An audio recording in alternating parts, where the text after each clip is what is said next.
మధ్యప్రదేశ్లోని పన్నాలో మరో విలువైన వజ్రం బయటపడింది.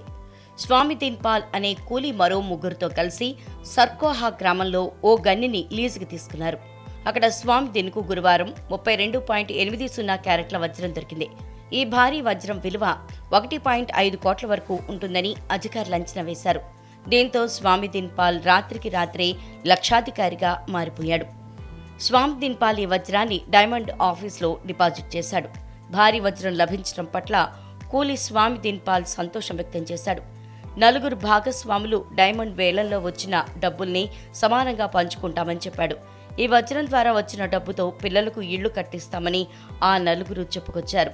పన్నా ప్రాంతం వజ్రాల గనులకు ప్రసిద్ధి.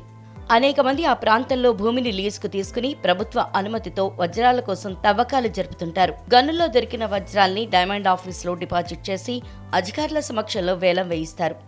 అయితే ఆ ప్రాంతంలో ఎవరికైనా తమ పొలాల్లో ఏదైనా విలువైన వజ్రం లేదా రాయి దొరికితే ప్రభుత్వం వాటిని విలువలో 12.5% వాటా ఇస్తుంది. కానీ కొంతమంది తమకు గనుల్లో దొరికిందని ఆ వస్తువు తమదే అని వాదిస్తారు.